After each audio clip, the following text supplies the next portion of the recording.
Hi, everyone. Welcome to Cross Country Checkup. I'm Duncan McCue, the radio show that you can watch on the air. Thanks so much for joining us.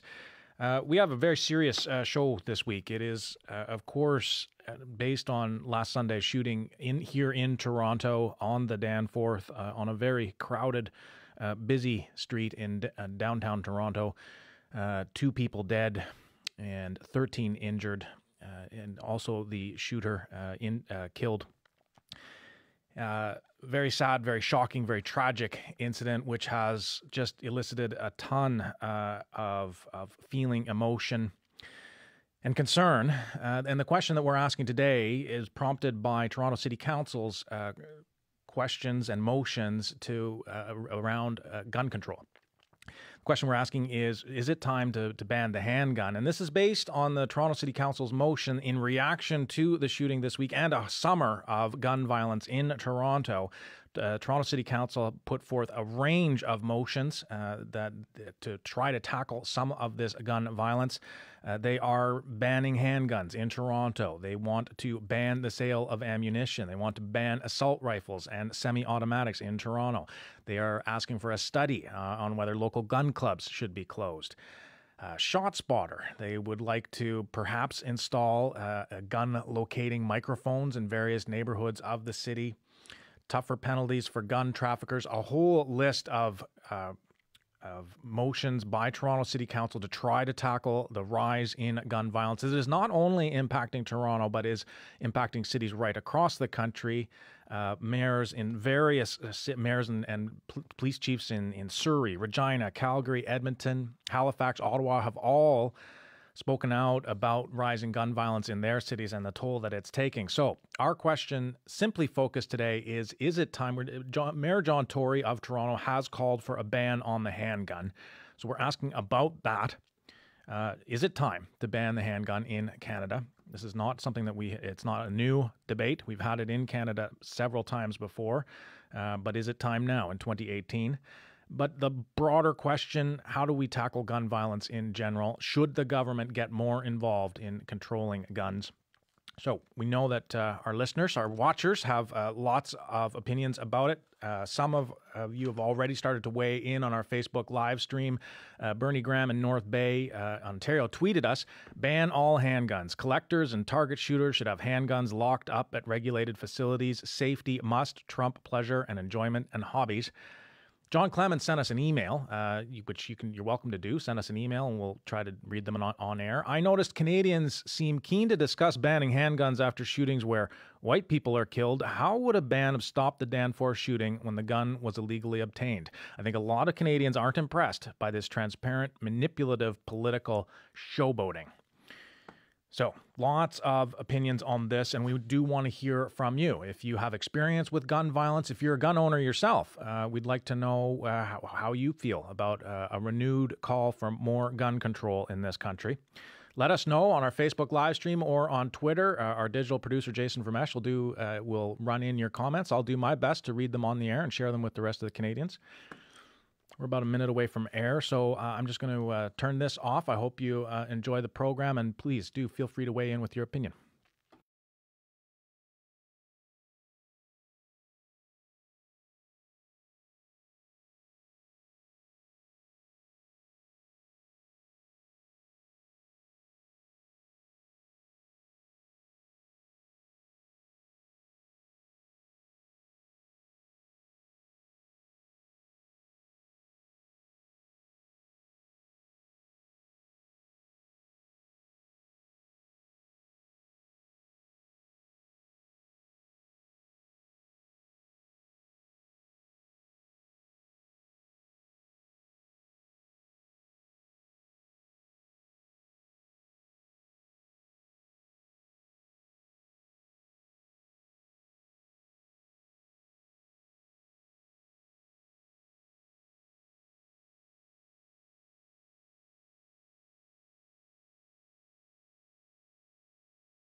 Hello.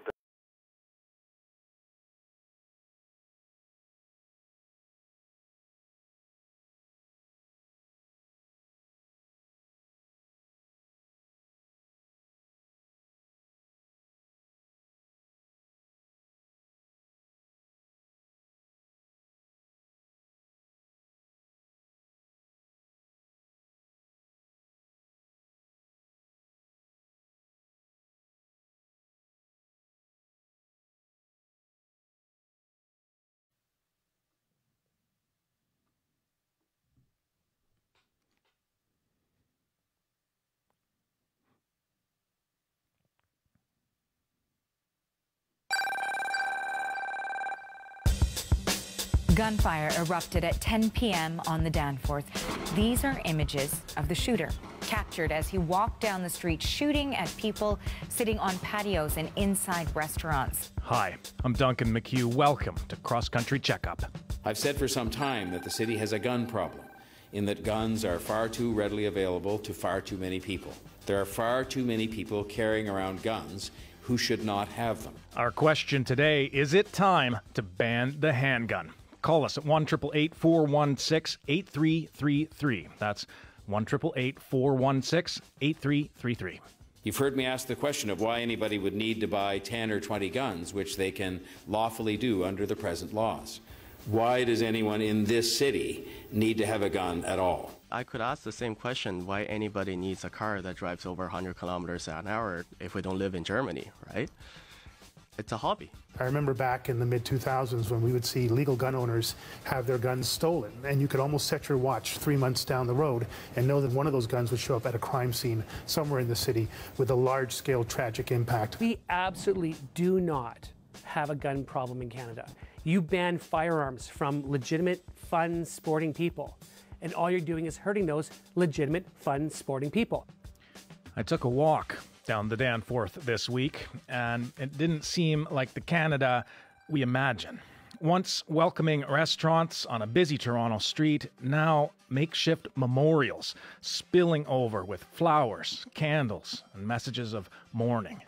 Last Sunday, a man with a handgun robbed 2 young people of their lives, left 13 others injured, and awoke the entire city to the kind of violence less privileged communities experience all too often. Toronto's surge in shootings and bloodshed this summer has gotten a lot of headlines, but mayors and police chiefs in other cities, Surrey, Regina, Calgary, Edmonton, Halifax, Ottawa, have also spoken out about their struggles with rising gun violence. For good reason. Crime rates are on the decline in Canada, but firearms ownership and offenses have spiked in the past few years. Carrying a handgun is already illegal, so is possessing one without a license. So, how do we end gun violence? I'll talk with Toronto's mayor later. He thinks one solution is to ban handguns, period. What do you think? Call us at 1-888-416-8333. The federal government has tabled a new gun control bill. Some call it too lax. Others say it's an attempt to revive the long gun registry. We'll have the Minister of Public Safety on the program to explain how his government plans to stop guns from getting into the wrong hands. Our question today, is it time to ban the handgun? How far should governments go? We'd especially like to hear from those who have experienced gun violence and gun owners too.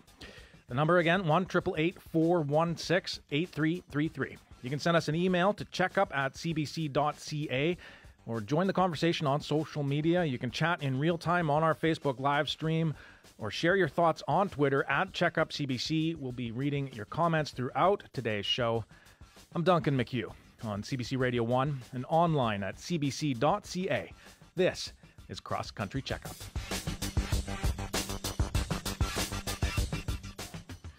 We're going to start with Amir Belkacemi.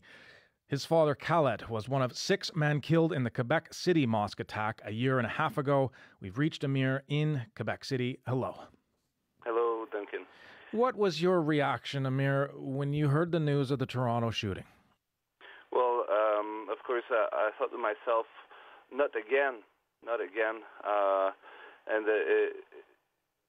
when we heard the news here in Quebec, it was a shock. Of course, the Quebec's mosque shooting is still very fresh in our memories, of course. So yes, another commotion. It's fresh in your memory. It's been a year and a half to the day since the Quebec City mosque attack happened, and I want to ask you about that day. But first, can you tell me a little bit about your father? What do you miss about him? Well, my father was a very great man. He was a professor at Laval University here in Quebec, a very hardworking man. He really helped his community here, not only the Muslim community, but the whole community here in Quebec City to improve and get better. So he was a great man and a wonderful father. You say it's still fresh in your memory. What do you remember about the moment when you found out that he'd been killed in that attack? Was the most difficult hours of my life. Of course, everybody expects at some point to hear that kind of news, right? Because we all know that at some point our time will come, and you kind of expect an accident, you kind of expect a medical condition or something, but violence is always unexpected, and when it comes, it rushes through the doors and it leaves nothing behind. What was your reaction when you found out who was behind the attack? Actually, the who wasn't that important for me. Neither the motivations. Of course, no, it's not necessarily the same thing. But at that time, what was important to me is that I had just lost my father. You did end up testifying at the sentencing hearing for Alexandre Bissonnette in April. Yes. Do you remember what you said to him in court that day? Yes, I freshly remember it. We talked a lot, and my testimony lasted for about 40 minutes. And essentially what I said is that at some point when a human being decides to turn its back to his humanity, he stops to be a human and he becomes a monster. And that's what happened with Alexandre Bissonnette. And I still think that way. To me, you can't simply decide to turn your back on humanity and still hope to be called a human being. Your dad, your parents chose to raise their children in Canada because of the violence in their home country of Algeria. Exactly. Do you think Canada is still a safe place to raise kids? Well, in 2018, we kind of have to reconsider our idea of what safety is. It's a very crazy world, and it's pretty safe to say that nowhere, no place is totally safe and totally protected from lonely people, from, I wouldn't say crazy people, but people with illnesses, people with problems. So yes, to me, Canada is still a safe place, and Quebec City is still a safe city. It is my city. It is where I was raised, and it is the city where I plan to raise my own kids.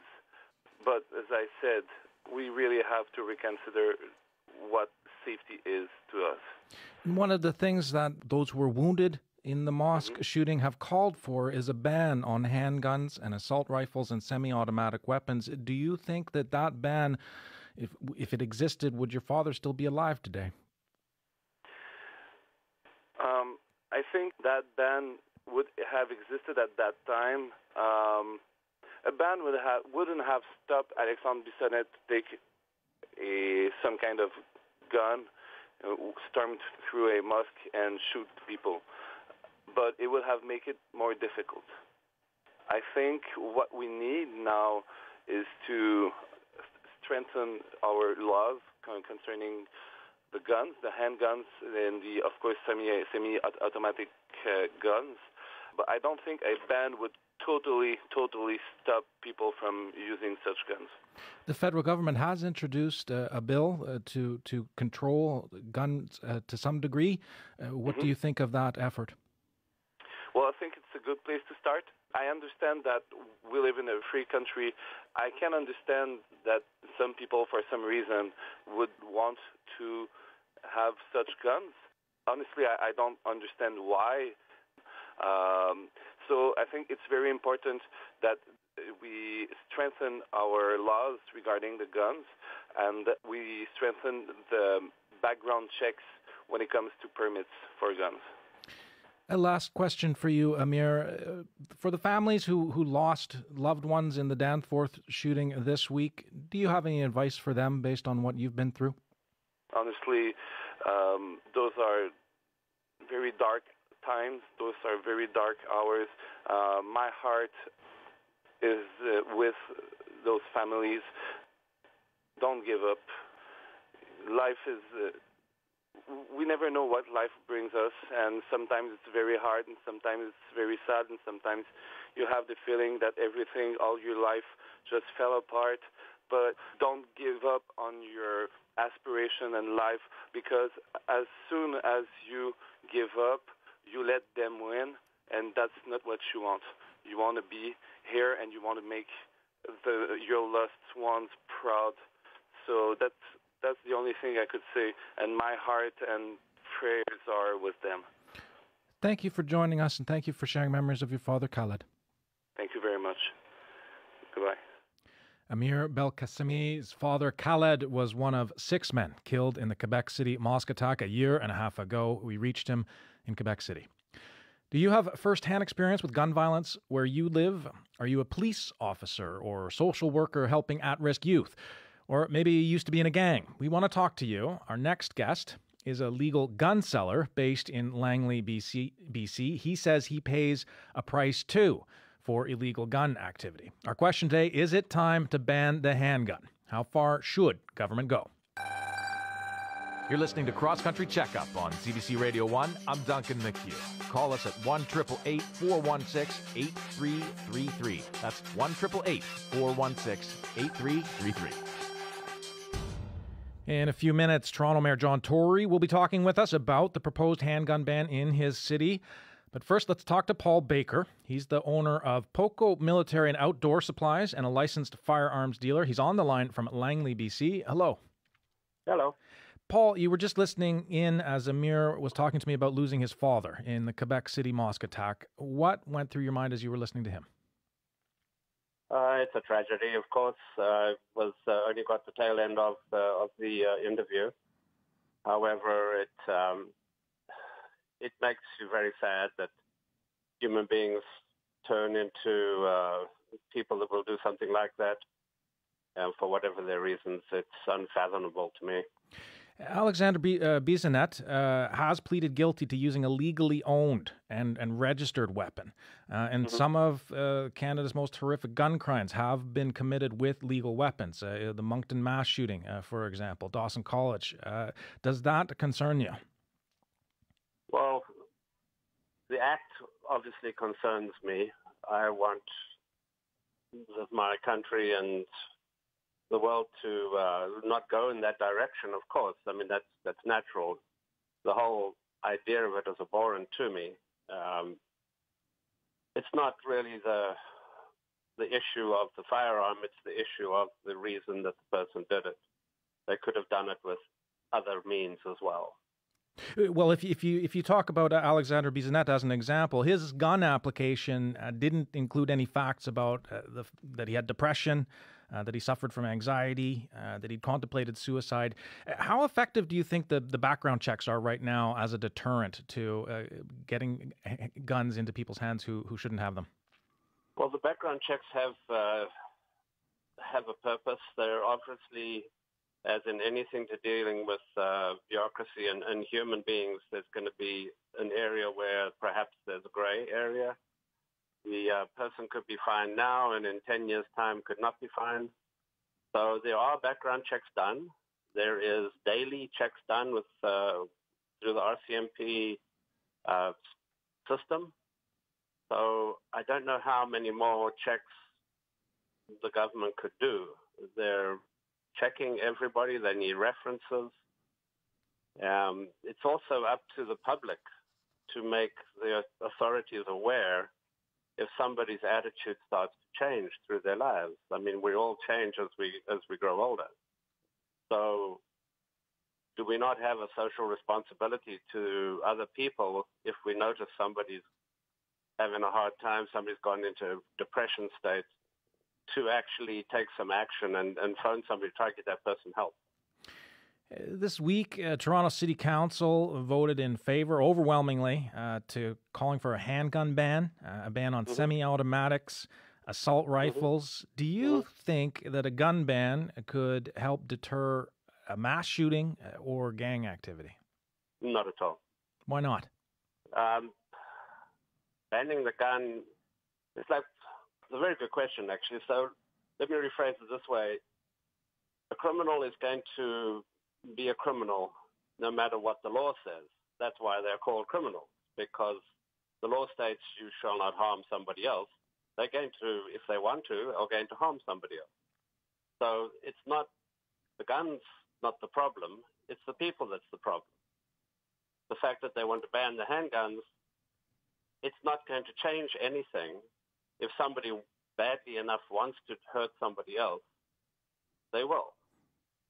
The government of BC, though, commissioned a study last year that said that 60% of the weapons that are held by criminals in the province of BC were legally and domestically sourced. And I mean, you live in Surrey. Do you ever worry that the weapons that you could sell end up in the wrong hands, particularly with gang activity happening not far from your shop?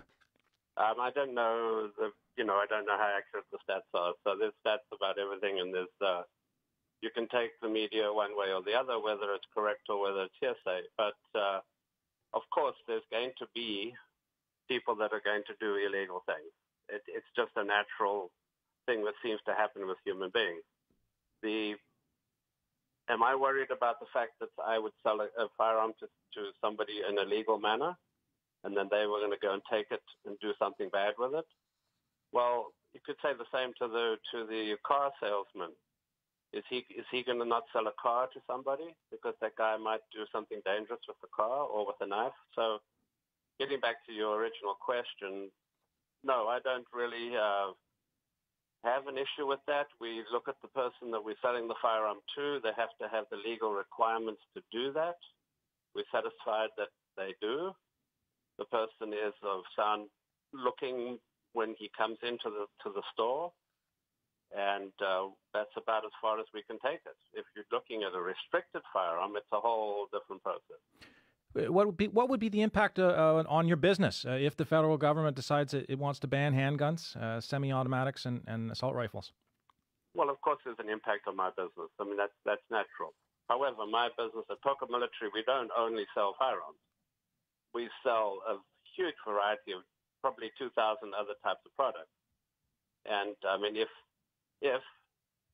theoretically all handguns were taken off the table, we would still survive, because we sell clothing and boots and knives and toys and all sorts of things.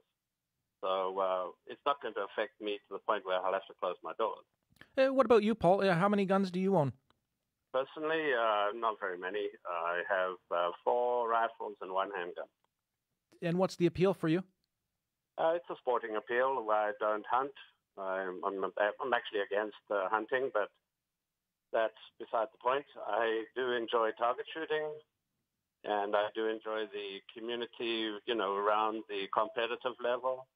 I'm not a very competitive shooter myself, but I do go to the range and shoot targets. So you're a member of a gun club?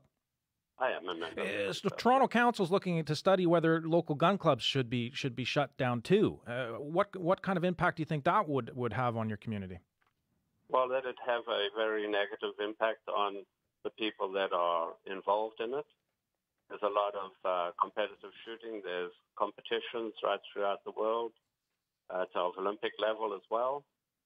So it's, I think, a reaction to something horrible that's happened, and a lot of it could be construed to be a political stance. But for the people that are active in it, they've spent a lot of money and time and effort to hone their skills and have a whole lot of enjoyment. And I don't think it's right that they're doing something arbitrarily because of a very tragic incident. Paul, thank you very much for sharing your perspective. No problem. Thank you for calling. Paul Baker is the owner of Poco Military and Outdoor Supplies in Langley, BC, and a licensed firearms dealer. I'm sure many who fought for the end of the gun registry in Canada are listening. We want to hear from you. Gun reform has been a hot topic in Canada. In January, the province of Quebec initiated their own long gun registry after the federal government axed the national one in 2012.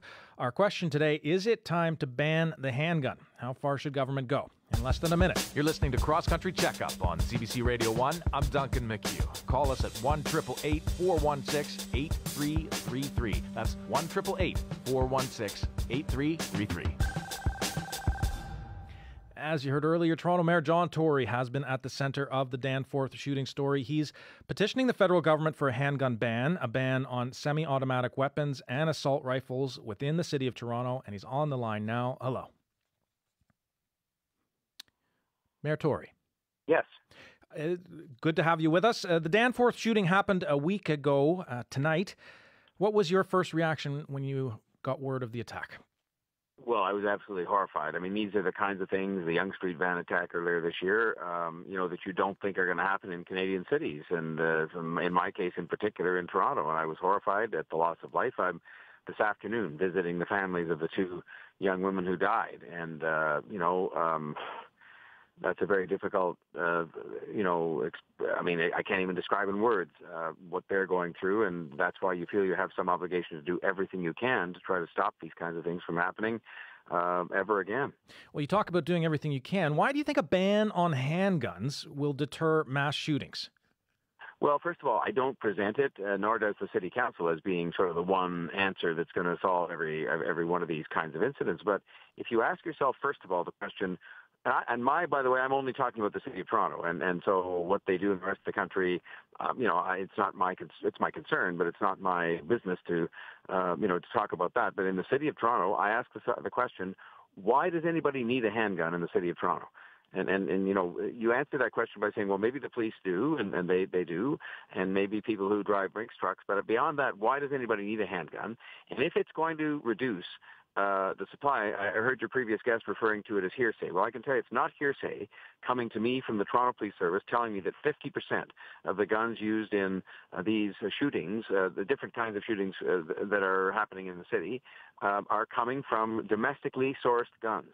Many of them from people who perfectly legally go in and buy 10 guns in accordance with our laws and filling out the papers and getting the approvals, and then end up trafficking those guns, and they're subsequently found to have been involved in criminal offenses. So if you conclude one of the ways, not the only way, that you can cut down on these kinds of incidences to reduce the supply of guns on the marketplace in Toronto, then I guess a ban, while it's not going to be the only answer, certainly makes sense. So there are some stats about the domestic sourcing of some of these guns that are used in the shootings. But in this case, how could a handgun ban have prevented Faisal Hussein from using that weapon? I mean, CP24 has reported that the gun may have come from the United States, but found its way to the shooter by way of his brother. How could a handgun ban have stopped that? Well, I won't talk about any particular case, including this one, because I'm not in possession of all the facts. It's still under investigation. But I will say again what I said a moment ago, which is that if you reduce the supply of handguns, the availability of handguns in the city, then I think you are going to reduce the chances of terrible incidents happening where people are losing their lives. It's about saving lives. And I would point out that in places like Britain and Australia, where they have imposed bans like this, the results have been that the number of homicides by gun has been reduced. And so I don't argue that it's a one-to-one relationship. That's the sole reason why those homicides are down. But I would say, and we asked, by the way, in the same resolutions for much stiffer penalties for gun trafficking and domestic gun trafficking and things like that. And there are lots of other things I think we can do by way of community investments to make sure kids and other people don't feel any inclination to pick up a gun if one was available. But the bottom line is I think if you reduce and hopefully even eliminate the supply of these guns, then I guess it's going to be less likely that anybody is going to be able to use one in the commission of a crime, that takes lives. Let me play a clip for you, Mayor Tory. Earlier this week, Toronto-based criminal defense lawyer Jordan Donich was on CBC As It Happens talking about your proposed ban, and here's what he had to say. Banning handguns isn't, I think, going to have a large impact on the violent crime because the handguns used in the violent crime generally are not legal. So the answer really is at the border and controlling the flow of weapons illegally into Canada. Now remember, people don't just put a fully loaded weapon in a suitcase. They're smarter. They disassemble them. They send them in parts so that they can come here and be reassembled at a later date. So we have to get better, I think, at detecting more sophisticated ways of trafficking. What do you make of his argument that your main challenge is along the border to stop weapons from coming into Toronto? Well, I'm reliant upon our own police service, who've told me, and I've in turn told the Community Safety Minister for Canada, and spoke about it at a gun conference that he had, a Guns and Gangs conference 6 months ago, that 50% of the guns being used in shootings in Toronto are domestically sourced. And so I agree.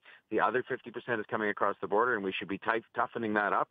And indeed, one of the other parts of our resolution the other day, on the theory, as I've said, that there is no one simple answer to this, said more resources should be applied to the border to track better and use technology, as your guest suggested there, the transport of these guns across the border. But the ones that are being sold here, and this is interesting because he talked about these, being illegal firearms. They start off, the ones that are domestic, being legally sold to people who fill out the papers and do what they're supposed to do, but then they turn around and sell them to somebody else and illegally. And so he's right. The domestic ones start off legal and then end up illegal, and we're just saying it's going to be simpler to try and save lives and keep track of all that if you just say, look, we're just not going to have those in the city of Toronto. Going back to my question, after all, who needs a handgun in the city of Toronto? And my answer to that is actually nobody does except for the police.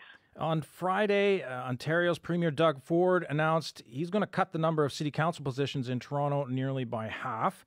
That sparked a lot of divisions at City Hall. Are you concerned about the solidarity of councillors who were clearly in the majority approving your handgun reforms earlier this week, that solidarity has been damaged by the Doug Ford announcement? No, I don't think so. I mean, I think there was overwhelming, majority of council voted for all the measures, and there was a whole series of them to toughen up gun laws and tighten up some of the other laws that are affecting people who are convicted gun criminals, and investing in the community, which is a positive thing to make sure kids have a better option, and all the things we've talked about today. And look, this other thing to reduce the size of the city council was done utterly without notice, without consultation, in the middle of an election campaign. It's unprecedented. It's wrong.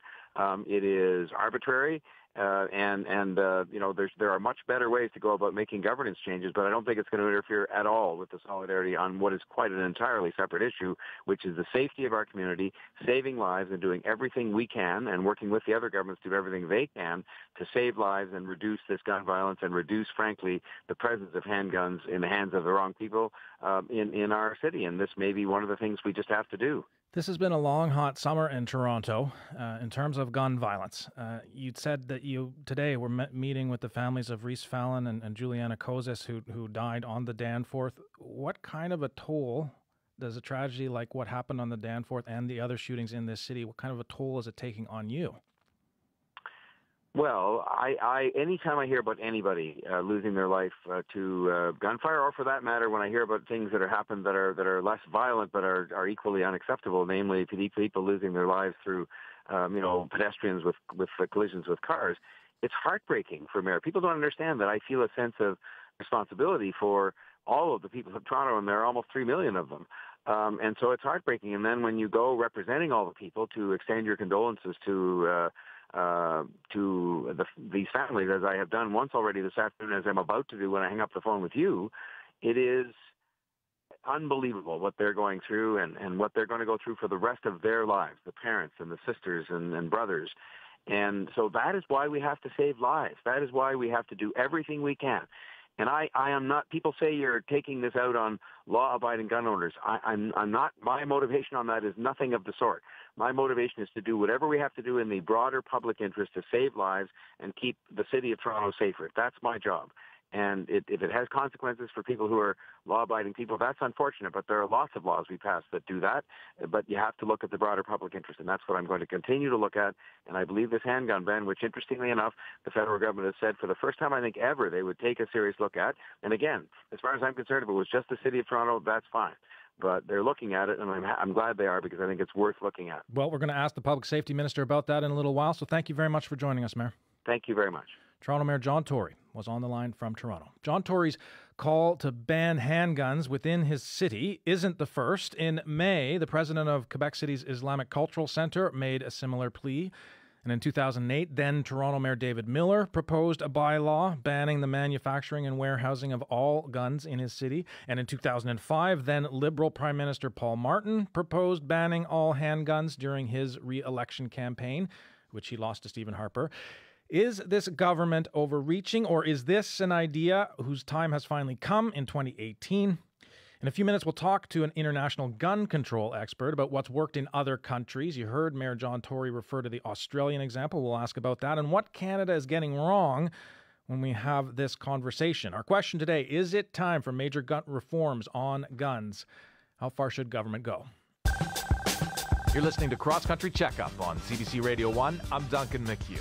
Call us at 1-888-416-8333. That's 1-888-416-8333. Lots of people weighing in on our social media already. Bernie Graham in North Bay, Ontario tweeted, "Ban all handguns. Collectors and target shooters should have handguns locked up at regulated facilities. Safety must trump pleasure and enjoyment and hobbies." John Clements didn't share that view, though. He emailed us. "I noticed Canadians seem keen to discuss banning handguns after shootings where white people are killed. How would a ban have stopped the Danforth shooting when the gun was illegally obtained? I think a lot of Canadians aren't impressed by this transparent, manipulative political showboating." Well, let's go to the lines. Christopher Janke is calling from Toronto. Hi, Christopher. Welcome to Cross Country Checkup. Hi, thank you for having me on. You live in Toronto. You would be impacted. I understand you're a handgun owner, so this would impact you. What do you think about the mayor's call for a ban? Yes, so I'm born and raised in Toronto. I've lived in Toronto my entire life, and I have owned handguns my entire adult life. I got my firearms license when I was 18 years old, purchased my first handgun same year, and like I said, I'm a Toronto handgun owner, and obviously I disagree greatly with City Council's proposal to ban handguns. I don't think it's going to be at all effective at reducing crime in the city. What do you use your handguns for? Myself and both my parents, actually, we're target shooters. We regularly go out to the gun range at least once a month, and it's a nice family bonding activity for us. My parents, they're both ex-military. They got into gun ownership after getting out of the Army. Several of their friends are gun owners, some of whom live in Toronto as well. I bring my friends to the gun range as well. We have a good time going out. It's a good bonding activity, going and sport shooting with your family, with your friends. What kind of training did you have when you first started using handguns? So obviously, since my father actually was a firearms instructor in the military, so he is the person who kind of taught me about gun safety first off with his handguns before I went and did my license course. Because back when I did my license in 2011, you could challenge the test if you thought you knew enough about it. The Harper government changed that in 2015. Now everyone has to do the course, and the course goes through safe handling procedures. It goes through the identification of calibers, what the different uses are for different types of ammunition for sport shooting. So obviously when I was tested on that, I was tested on all of those things as well. I had to identify the firearm, identify what caliber it was, what type of ammunition it was. I had to make sure it was unloaded and safe and all that. So that's what.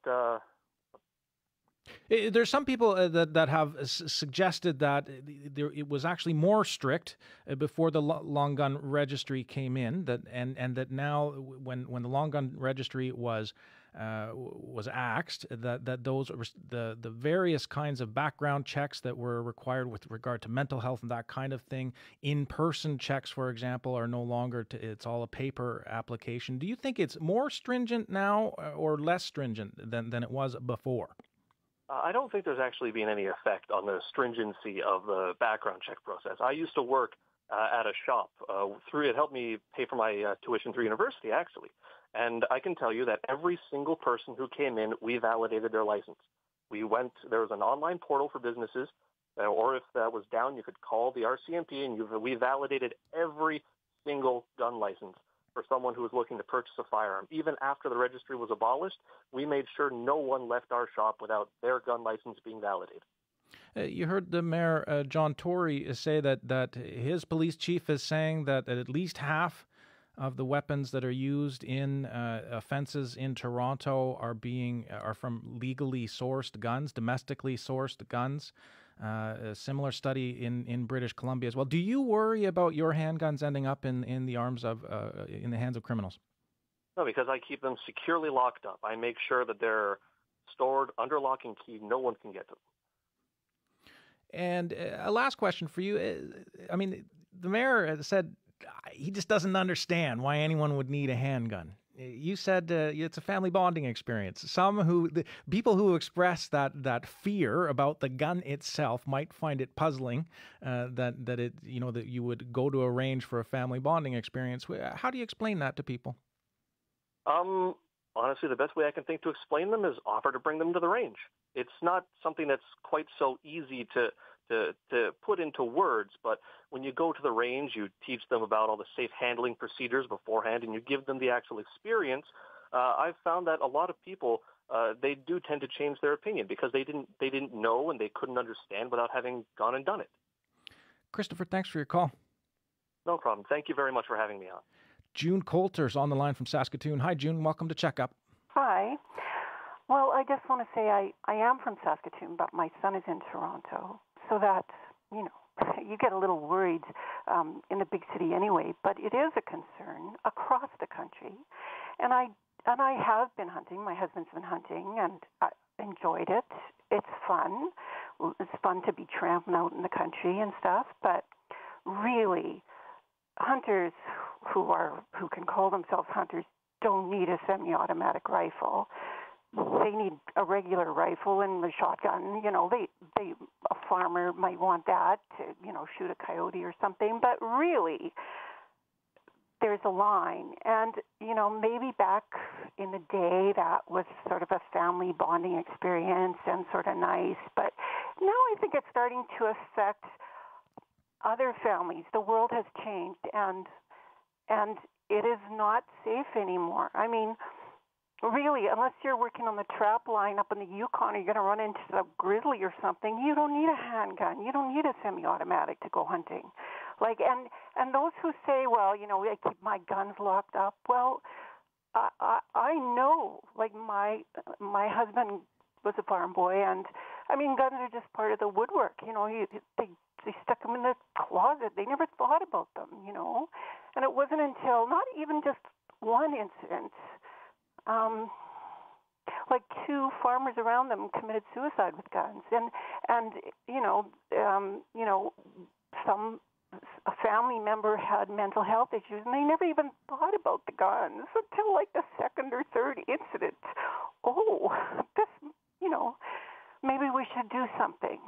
And they took the guns to that gun dealer and sold them. But no, I wish they had just broken them up and buried them. It's a good point, June. We'll be talking with Ian Overton, who's going to raise that exact point about the rise in suicides and the number of guns that are used in suicides in Canada. And he'll give examples of that. But let me ask you. Let me go back. I mean, you're saying we don't need handguns, but of course there were and still are a number of hunters, farmers, trappers, for example, who have raised opposition to the long gun registry and the number of background checks, restrictions, and things like that on purchasing guns.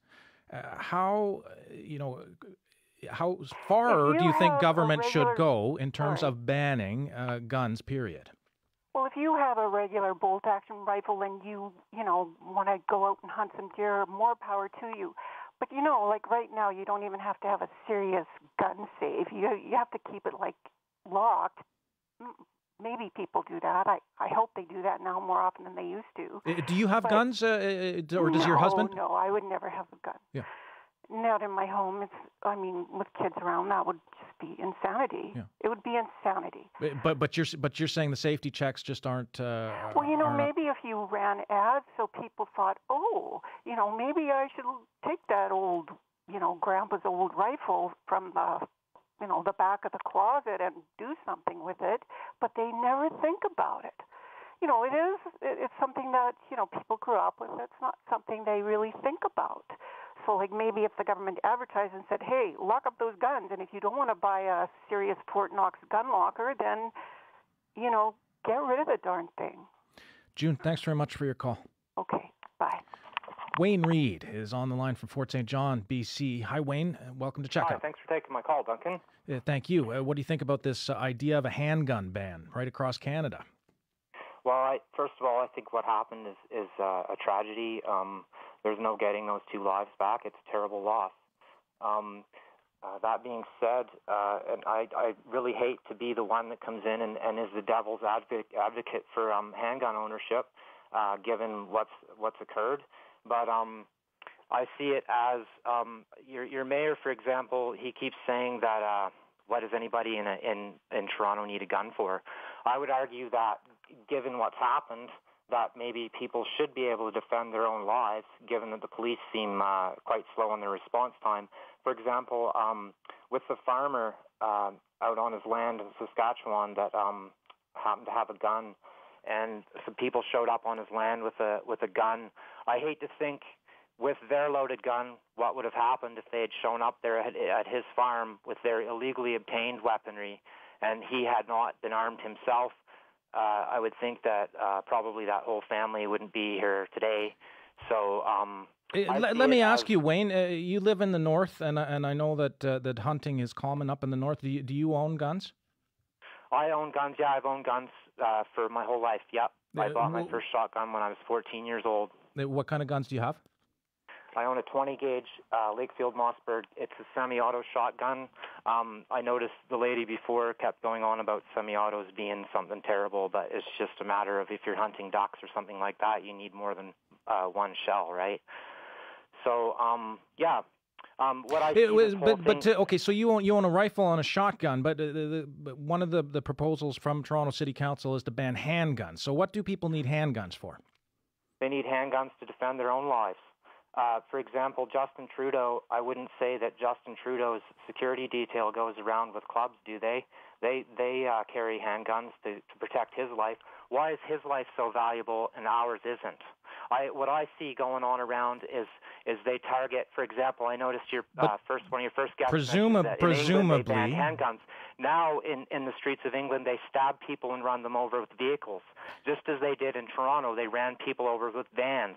So I put to you that it's not a matter of worrying about guns and gun safety. I put to you it's a matter of disarming Canadians and putting them at the mercy of people who will do violence against them. So presumably, though, Wayne, if I could interject for a second, I mean, when you mention the Prime Minister's security personnel or police officers carrying handguns, they go through extensive training about the use of it, and some of the concern here is that the training that's involved in possessing a handgun. Lawful gun owners go through quite a bit of training as well. Is it safety and checks and whatnot? I don't really see the issue. It's never been an issue before until. So, for example, have you had someone come to your house to see how your guns are locked up? Yeah, they have done that. Yep, the RCMP has been here to check those. Yep. When did that happen? That happened just last week. Just last week? Yeah. Oh, for what reason? I think they thought that they should do that. I'm not exactly sure why. I'm not entirely sure why, but they came by and everything was great, and they went on their way. So what do you fear will... I resent that as well. What I see this as is Trudeau was already basically talking about gun control, and then now something's happened, he's capitalizing on it. He's just capitalizing on what's happened. I look at it like what was said on CBC radio last night was that 70% of our handguns here illegally obtained were illegally obtained from the States across an insecure border. Not 50% like your mayor's been saying. It was 70%. Well, the competing stats, but again, in British Columbia, where you are, the provincial government, I'll repeat again, the provincial government's done a study that 60% of the weapons that were used by criminals in 2017 were legally and domestically sourced. So that seems to be an increasing figure. Well, here we go on stats again. But your previous caller mentioned, why would a person need a handgun? I saw here in Fort St. John an incident last summer where somebody's loose pit bulls ran into someone else's house and chewed the family apart. So I would put to you that the person should be armed for things just like that, for situations like that. I don't understand why Canadians all of a sudden can't be trusted with tools in their own homes. That basically there's any number of tools in people's homes that could kill or maim or could be used out in the street to do the same thing. I don't understand the focus on guns. All right. And I put to you that it's a political agenda by the radical left, basically, who basically look to me like fascists. I will put that your views to our listeners to see what they think. I think the suggestion by some is that guns are a particular tool that allow for killing more efficiently than other weapons. But thank you very much for your call, Wayne. Appreciate it. Well, compared to our neighbors to the south, Canadians don't usually think we have a gun problem. But our next guest says that comparison is preventing us from confronting the growth in gun violence here, particularly when compared to other parts of the world. Ian Overton is the Executive Director of Action on Armed Violence and the author of The Way of the Gun, a bloody journey into the world of firearms. We've reached him at his home in London, England. Hello. Hello. Thank you for having me on. Thanks for joining us. How does gun violence in Canada compare with similar nations around the world? Let's not compare to the United States, but compare to similar nations around the world. Well, it's interesting to hear Wayne talking about the radical left and fascists, the people who think that gun control works. So with that logic, the vast majority of people in Britain would be fascists. So because here in Britain, we have a very, very strident gun laws in place in terms of we don't really are allowed handguns with the very rare exception. And certainly we're not allowed semi-automatics unless it's .22 rim rifles. Now, the placement of Canada so close to the US means that, as you alluded to, I think Canada is relatively blinded by the idea. So, I mean, we know, for instance, between 2009 and 2013, there were 56,000 homicides in the United States and around 977 homicides, both from guns, in Canada. But so then you get people like Michael Moore saying Canada doesn't have a gun problem, and Canadians get, I think, relatively complacent about this notion until some horrible issue like what happened in Toronto rears its head. But when you look at it globally, particularly from developed nations, Canada does have a reasonable case to have to answer to when it comes to numbers of homicides, but more importantly, the number of suicides. Now, let me ask you, Ian, about the case of Australia, because this is something that's referred to often. They had a large rifle and shotgun ban back in '96. How did that end up? That countrywide ban end up impacting gun violence? Well, I mean, there's a bit more nuance than, let's say, the Barack Obama Australia has managed to eradicate gun violence line that he touted. But certainly what you've seen is a complete drop-off of mass shootings, apart from, unfortunately, the recent one that happened a couple of months ago in Australia. But generally speaking, since that ban came in a number of years ago, there haven't been mass shootings. And there has been a decline in general gun homicides. A gun control has been seen to work not only in Australia, but across the world. In fact, the United States is the only country in the world that has loosened its gun laws after a gun massacre rather than tightened them. And when you compare, the challenge that a lot of people have is that the American gun debate dominates everything. So everyone just talks about American gun data and American gun violence. But when you take America out of the equation, as I've done in my book, and you really interrogate where gun control has been implemented, you see in places like Australia, in Iceland, in Britain, in Norway, in Sweden, in Germany, in Switzerland, that gun control has worked. And it's not an erosion of civil rights. I understand that there are people in remote parts of Canada who need guns for protection. But simultaneously, what really isn't addressed in Canada is the danger of a gun in a household, not harming a stranger, but harming a loved one or even oneself. 80% of suicides that occur, 80% of gun deaths that occur in Canada are by suicides. And the proximity of guns, particularly in remote rural communities where there may not be access to psychotherapy and psychologists, where there is a kind of a frontiersman-like status and belief. And I know Canada reasonably well. My children are half Canadian, and I think that the ubiquity of guns in certain parts of Canada has fueling a suicide epidemic.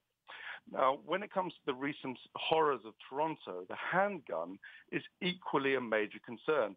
When you look at data across the world, the vast majority of homicides occur as a consequence of handgun use, both in America and Canada and in large other parts. And when we in Britain banned handguns, the number of gun homicides just dropped off a cliff. Your previous caller was talking about people being knifed left, right, and centre and run over in Britain, which is just bunkum. London is not, as Trump would state, sort of a war zone. It is just not in any way, shape or form. This is a very safe country. And one of the reasons is we introduced very strident gun laws, including banning handguns. Now, some people will say, oh, but my civil liberties. Well, at the end of the day, if somebody is coming into your home and you have a single-shot rifle, well, at least that's going to act as a deterrent. I do not see why a handgun is really going to be the option for you if you're fearful of a polar bear, for instance. Let me ask you, let me interject for a second, Ian. I mean, when you talk about the handgun ban in Toronto here, some say that there's just, you mentioned we live next to the United States. And so the suggestion is that a handgun ban won't have any impact on the flow of legal weapons that are coming from the United States. Are there any advancements in terms of border security that might help, with such a long border, that might help stop these weapons from coming into Canada? Well, this is a hugely tricky issue, and I firmly believe that actually at one point the international community needs to grasp this by the metal and say, is America's approach to gun control healthy for its neighbors? We know that there's been a massive spike in recent decades in violence in Mexico, and huge amounts of that violence is linked to American guns. Central America, you're looking at 75 to 80% of homicides there is linked to U.S. guns. And of course, it's happening in Canada. So it gets to the point where I think you have to start asking questions. Is importing guns from, let's say, Europe to America, as Glock does, for instance, a massive Austrian company that produces lots of handguns, is that ultimately fueling both national and international violence? And I firmly believe it is. So I think there are questions that need to be asked as to the legitimacy of importing or exporting guns to America if your country is a signatory of the Arms Trade Treaty, the ATT, which Canada is and the European Union is. So I think there are fundamental questions that need to be raised as to, A, the impact of the Second Amendment on global safety. And it's not just Canada and Mexico that's impacting. America has exported over 1 million guns to Iraq and Afghanistan and lost huge numbers of them. So the Second Amendment fuels global domestic violence in ways that we do not know. So national impact, and you're seeing it in Canada. You're making the case that Canada should have tougher gun control measures. Politically speaking, with what you know about Canada, with your half Canadian children, I mean, what's preventing the Canadian government from stricter gun control? Well, I think that there's a regrettable cultural influence that has impacted on Canada. Now, Canada perceives itself, as far as I've seen in my travels around there, as coming from a largely European tradition. But just listening to Wayne seemed to would fully buy into the National Rifle Association. The Canadians consume American media en masse. You watch a lot of films where the good guy with the gun sorts out the problem, and it becomes normalized. And this sort of normalized violence that America perpetrates because of the huge amounts of budgets that the gun companies have there and the political sway of the National Rifle Association has ended up, I believe, infecting the body politic of Canadian debate. So the National Rifle Association has influence in Canada. And the interesting thing I found is when I've spoken publicly about this in Canada and written about it, I have been ripped apart by Canadian listeners and speakers and commentators. And there is a great tolerance when it comes to raising the question as to whether Canada has its guns under control, particularly if you're not Canadian. And I don't get the same when I critique the NRA in America. And what I think is the interesting element is in America, the First Amendment, the right to actually have an opinion and speak fairly about it, is upheld with as much passion as the Second Amendment, the right to bear arms. But Canada doesn't seem to have that tolerance. If you speak out about gun control in Canada, you will get lots and lots of people, and I will get. Well, there are lots and lots of people, Ian, who want to weigh in today. Sorry to jump in again, but there are lots of people who want to weigh in. So thank you for sharing your analysis on this. Thank you. Ian Overton is the Executive Director of Action on Armed Violence and the author of The Way of the Gun, A Bloody Journey into the World of Firearms. We reached him at his home in London, England. In a few minutes, we'll be talking to Public Safety Minister Ralph Goodale about the gun reforms his government tabled just a few months ago. If you're a gun enthusiast, we want to hear from you. How would the proposed background checks affect you? What does government get wrong when they add new restrictions to gun ownership? How are legal gun owners affected by new reforms, including the possibility of a ban on handguns? Is it time for major gun reforms in Canada? How far should government go? You're listening to Cross Country Checkup on CBC Radio 1. I'm Duncan McCue. Call us at 1-888-416-8333, or you can email checkup@cbc.ca or join the conversation on social media.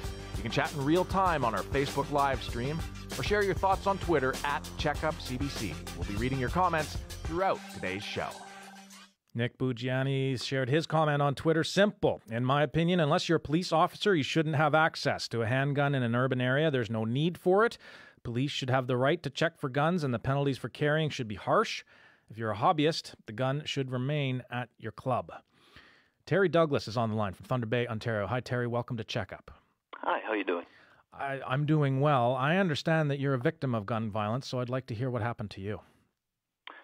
Oh, I came home one night and there was a commotion in my neighbor's home, and so I went to see what was going on. It was domestic dispute, and so I was injured. And how did that happen? I was shot with a handgun when I tried to take it away from him.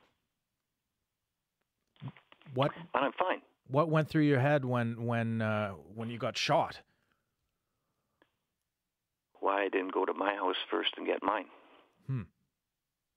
So what is you have? What you own a gun as well? I did. I was a handgun owner. I owned rifles. I hunted. Okay. From a very young age. And so, what was the appeal? You were a hunter. What was the appeal of owning a handgun for you? Target practice and the chance to spend more time. I mean, when you're hunting, you don't spend a lot of time talking because you got to be quiet. Mm-hmm. So going to the handgun club is a good way of being around other people who are enjoying the same kind of outdoor activities that you do, but in a more formalized setting. And in between, your shooting, you get a chance to sit and BS with the guys hang out. And the girls. So you said you were a handgun owner, not anymore. Why? I just no time. Life just got up, and I'm not disciplined enough to say Tuesdays and Fridays I'm going to the handgun club to shoot, and so I gave it up.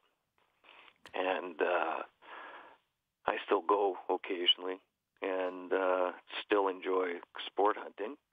And I think that the first thing that we need to do when we talk about this issue is get some facts straight. I don't know where Mayor Tory got his from, because I heard his chief of police on CBC last week explaining that 70% of gun incidents in the city of Toronto involved guns that were illegally imported into Canada from the U.S.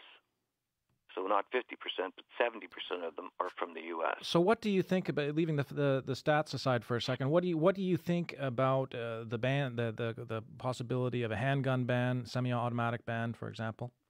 Those are both weapons that you've owned. I think it's ludicrous. Because it's not addressing the major problem, and that is guns being obtained illegally. The gun used in Toronto was from the U.S. It had been obtained illegally. And we're sitting here, you have a 2-hour show, and it's been going on, and we've heard all kinds of comments back and forth, and people who own handguns or who, go to the rifle range and shoot with a long gun for just sport, they might not even be hunters. Every time that there's an incident, as I told one of your screeners, every time there is a gun incident in this country, legal owners of guns have to justify our sport, our reason for enjoying what we enjoy. Yet, when the person in the van knocked down dozens of people, we didn't ask Richard Petty or Neil Bonnet what he thought about someone using what he does as a sport, car racing, to kill people. So let me ask you, to go back to the incident that happened with your neighbor. Mm-hmm.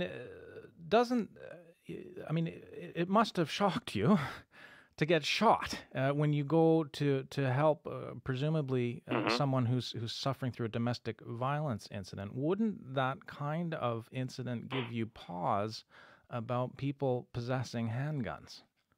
No, because the people who possess handguns, and that's a really important point. The people who possess handguns do it legally, and I would have no problem.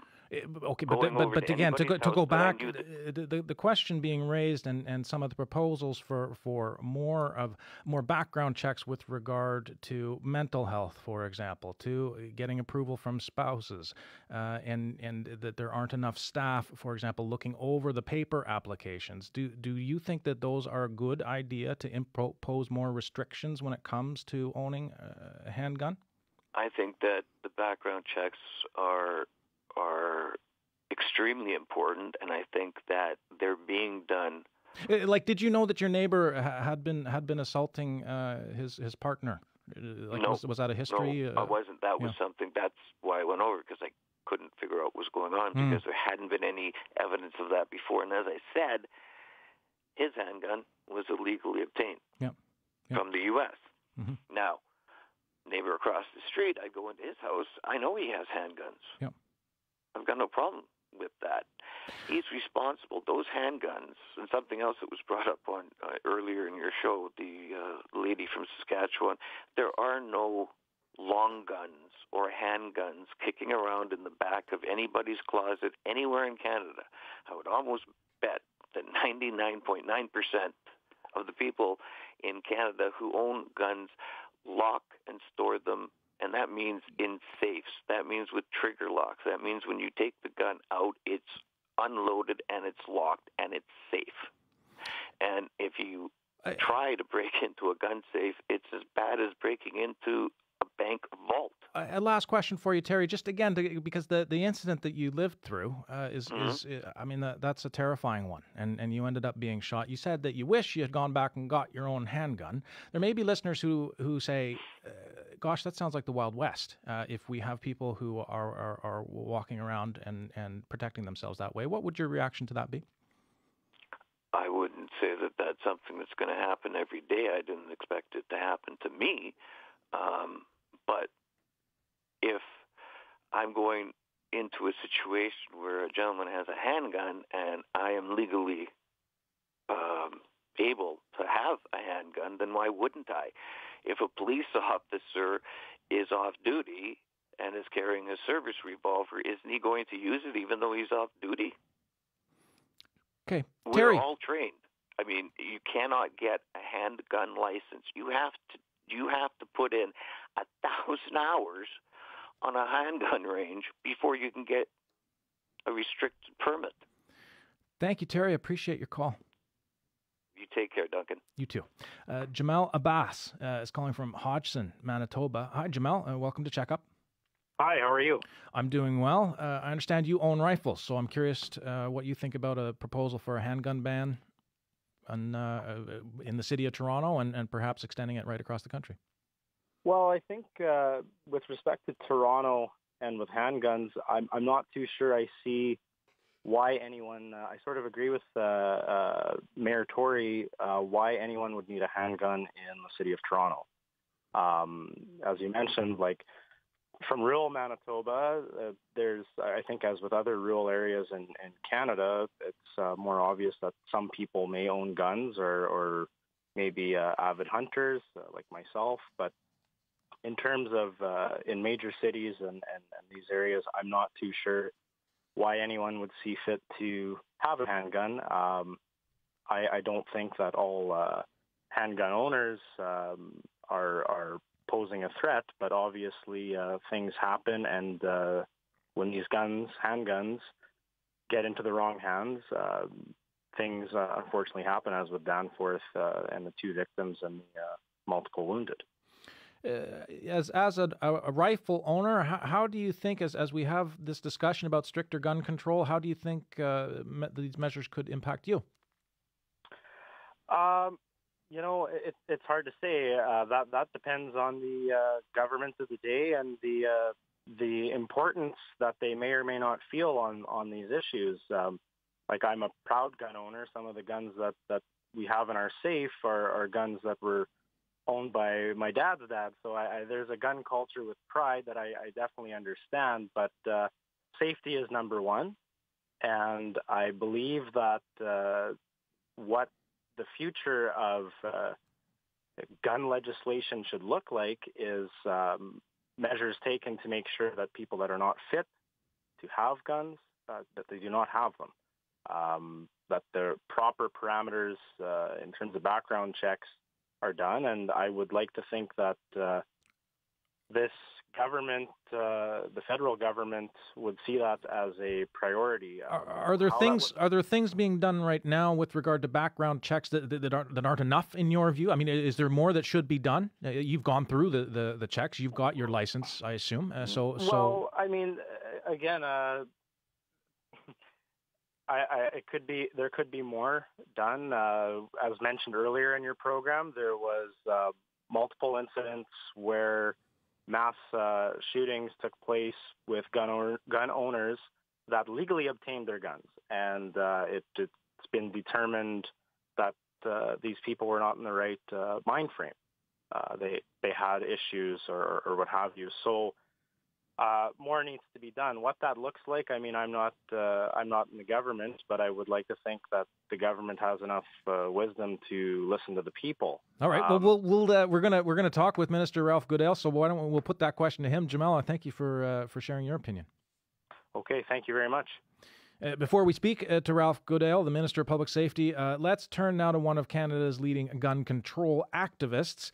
Wendy Sukier is the president and co-founder of the Coalition for Gun Control. She's been lobbying for gun control for 2 decades. We reached her in St. Catharines, Ontario. Hello. Hi. We had Toronto Mayor John Tory on the show earlier. Do you think a handgun ban like the one he's proposing is effective in terms of reducing gun violence? Well, the results of local bans, like the one in Washington, D.C., for example, are uneven. So there is some research that suggests that it had an impact, but our focus is on strong national legislation. We think that that is the most effective way to proceed. And as the last caller said, of course, in rural areas there are more rifles and shotguns, but there's no evidence that rural people are more likely to own handguns. And in fact, lots of the hunters that I know would support a total ban. There's been a lot of talk about numbers. Let me ask you about this one. According to the RCMP's Commissioner on Firearms, the number of registered handguns in Canada, it jumped quite a bit, 660,000 to 840,000 between 2013 and 2016. Why, in your view, did that number go up? I think there are several reasons. One is we know that the legislation was relaxed, which made it easier for people to get and keep and transport handguns and restricted weapons. Probably even more important was the rhetoric around gun control, which really shifted from a focus on safety to a focus on gun owner rights. And I think even to the extent of talking about arming for self-protection, which, as you know, is completely alien to Canadian law or culture. And I think the third factor was probably what I would call gun control chill. So there were a number of well-publicized cases where the Prime Minister's office even intervened to slap down the RCMP, who in my view were just doing their job. And I think that if the police get the message that they're not going to be backed up when they apply the law, they lose interest in applying it. And I think there are also resource issues that come into play if you're going to do proper screening. My experience, which is only anecdotal, is you're more likely to get called as a reference for a passport than for a gun license, and that's a pretty strong indication of how much focus is being put on the secondary checks. Well, so and that issue of background checks and screening has come up, and this is what the Liberals say is the point of Bill C-71, which is enhancing the background checks, tightening the record keeping on the sale of firearms. In your view, does C-71 go far enough? It's a step forward, but we had to get amendments introduced to strengthen the screening process. In terms of the record keeping, they're not introducing measures that are as strong even as what we had in 77 in terms of supporting the tracing of rifles and shotguns. And they're not restoring the controls over the transportation of restricted and prohibited weapons that were in place prior to the Conservatives. So from our perspective, there's a lot more that really needs to be done, especially when you know that well over 60% of Canadians would like to see a complete ban on handguns. We have to stem the proliferation one way or another. But let's talk about the current regulations, even just the current regulations. I mean, right now, can someone with a criminal record get a gun license, do you think? They're not supposed to if the criminal record was within the last 5 years, but in the current situation it was only the last 5 years that count. And of course we know of many cases where people with a history of violence and mental health issues and so on have become legal gun owners. And in fact, judges have said that they're very concerned that the legislation is not being applied strictly enough. Marlene Graham, who's actually in Alberta, said that she found the screening processes to grant the gun licenses in a particular case lacked diligence and common sense, and gives me no assurance that public safety, which is the purpose of the Firearms Act, was being sufficiently emphasized throughout the process. So if you have a judge saying that, I think it's pretty strong support for what we've been arguing for the last decade. With regard to the application process, I mean, when police discover problems with someone's application, how much authority do they have when it comes to denying that? They actually have a lot of authority. The legislation says the firearms officer can refuse someone a license if, in their opinion, that person is a threat to themselves or anyone else. So that gives an enormous amount of power and control to the police. But the question is the extent to which they're willing to actually exercise that. And we know, for example, a police officer was killed in BC by a man who had an expired license. And when asked why his license hadn't been revoked along with his firearms, we were told that there simply weren't enough resources. So there's a big difference between how the law is written and how it is applied. And so now there are even more proposals, or a proposal for even more background checks, more red tape, if you will, in terms of making sure about someone's mental history, their criminal past, all that kind of thing. What do you say? I mean, you've heard it on the show. Legal gun sellers, gun owners who say, listen, you're penalizing duck hunters here, not criminals. What do you say to them? I'm afraid it's not true. And, this whole notion that rigorous licensing or even registration penalizes anyone flies in the face of logic. All of us have to be screened to get a driver's license. We have to register our cars. Nobody says that that's punishment or part of an international conspiracy to take away all of the cars. And the cases, there are an awful lot of them, that suggest that we have instances where legal gun owners are misusing their guns. In fact, most mass shootings in Canada are with legal guns by legal gun owners, and I can rhyme through the list from Polytechnic through to the Dawson College, the Concordia the University. shooting of police officers in Moncton. So you have that. You also have the diversion of legal guns to illegal markets. And in spite of what one of the previous callers said, as I understand it, the gun that was used in the Danforth shooting in Toronto was actually traced to gun theft in Saskatchewan. 7,000 guns are reported stolen every year. Those, by definition, are in the hands of criminals, and I can guarantee you. But that gun, Wendy, Wendy, has also been reported to have come originally from the United States. And so, I mean, if that's the case, what can the government do to stop illegal guns from crossing the border? But I'm telling you that it was traced to the U.S. where it was originally manufactured, because most guns in Canada are manufactured in the United States, but both the Toronto Police and a recent study in British Columbia showed that the majority of traced guns are actually now traced to Canadians, not to Americans, and that in fact, with the relaxation of our gun control laws, we have increased the potential to divert legal guns to illegal markets. So again, the caller was mistaken. The chief of police said 50% of traced guns originated in Canada, and I've been doing this for 30 years. It's the first time that's happened, and that's a clear indication we have a problem. Of course, you have to focus on smuggling as well, and you need to support intelligence-led policing. You need to make sure that there are consequences when people are caught bringing guns into the country, and sometimes there aren't. But to pretend that the proliferation of legal guns has nothing to do with the steady increase we've seen, not just in homicide, but in suicide and domestic violence, and so on, is not just disingenuous. It doesn't align with the facts. Thank you very much for joining us, Wendy. You're very welcome. Wendy Sukier is the president of the Coalition for Gun Control. She's also the director of Ryerson University's Diversity Institute in Toronto.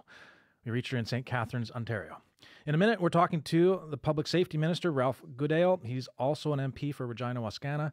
Gun reforms impact communities in the West differently than they do in the rest of the country. If you live in a rural area, farming, or Indigenous community, we want to hear from you. Do you own any firearms? What do you use them for? You're listening to Cross Country Checkup on CBC Radio 1. I'm Duncan McCue. Call us at 1-888-416-8333. That's 1-888-416-8333. Lots of people watching on our Facebook live stream are weighing in. Troy Middleton had this to say: banning something that's already illegal to own without a license makes no sense. It's just a knee-jerk reaction to make it seem like you're doing something when in reality you're doing nothing. Why is it we're not told to judge a group by the actions of a few, but firearms owners are not given the same courtesy? It was just this past March that Ralph Goodale, Minister of Public Safety, tabled Bill C-71, his government's proposed changes to toughen Canada's gun control laws, and it is his government that the City of Toronto called upon earlier this week to consider a ban on handguns within Toronto city limits. We've reached Minister Goodale in Regina. Hello. Hello. I want to talk about the handgun ban in a minute, but before I do, Minister, I need some clarification surrounding the investigation of Faisal Hussein, the Danforth shooter. Is there any known terrorist link, or is that being investigated by the RCMP at this point? The investigation is being led by the Toronto Police Service. Obviously, other police agencies are cooperating and collaborating, but the lead is with the Toronto Police Service. They will release any information that is relevant when they can do so into the public domain. But based on the status of the investigation to this point, and it's still relatively early, but up to this point, there is no known connection of any kind to national security. Okay, let's talk about handguns. Is your government going to ban handguns? Well, obviously, we've been asked not just in the last number of days as a result of the tragedy in the Danforth, but earlier the families of the victims of the mosque shooting in Saint-Foy, Quebec, had also raised this in testimony that they made before a parliamentary committee, and we undertook to examine that question in a professional manner, all of the pros and cons, and you've heard many of the pros and cons in the give and take in this program over the course of the last hour and a half. So there are many different views, a lot of factual information that needs to be elicited, but we're examining the matter to take very seriously the recommendation and come to a rational conclusion about that. So you're examining it. You're considering it. What factors will sway your decision one way or the other on whether or not there's a handgun ban? Effectiveness and fairness will be two critically important considerations.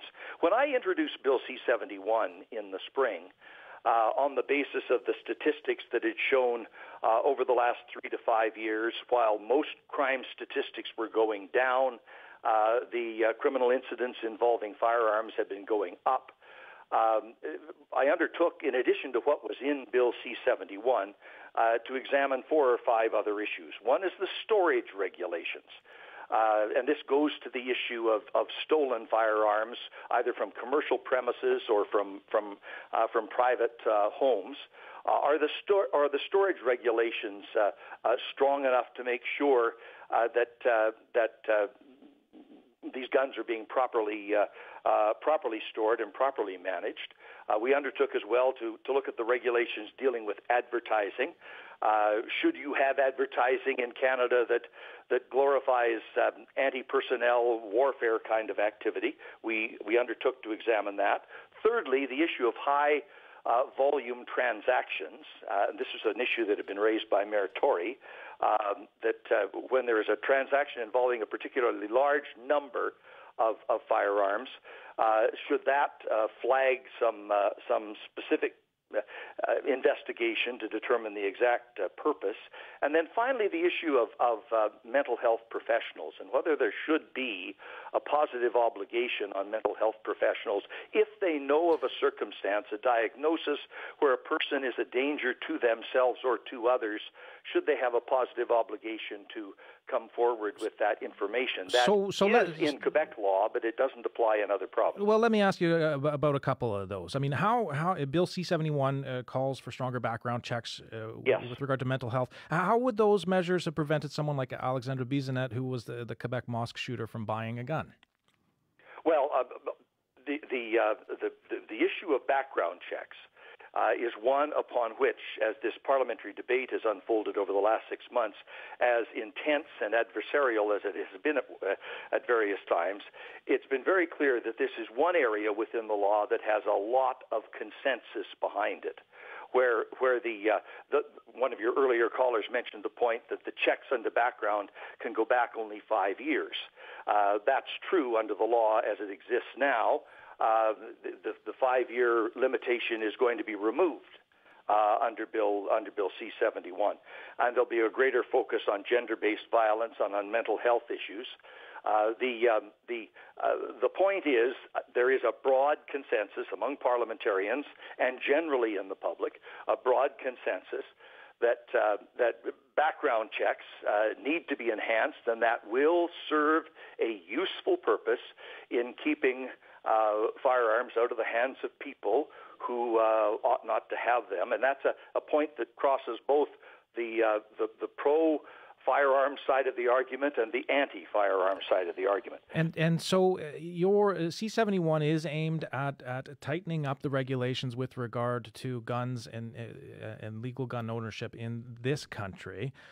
Again, I'm sure you've read the same reports that say, that have said that the gun used in the Danforth shooting last week originated in the United States. Well, that has not been established by the evidence. I say reports. And let's not jump to conclusions about a particular I do say reports. But are there any new measures that your government is considering to stop the flow of illegal guns, which are crossing the border from the United States into Canada? Yes, several months ago, I announced a very large amount of money, starting out at $375 million over the next 5 years, and then ramping up to $100 million a year, focused on fighting gangs and guns. A portion of that money obviously flows to provinces and to municipalities for their initiatives to prevent gang behavior, to intervene in it, to enforce the law against gangs.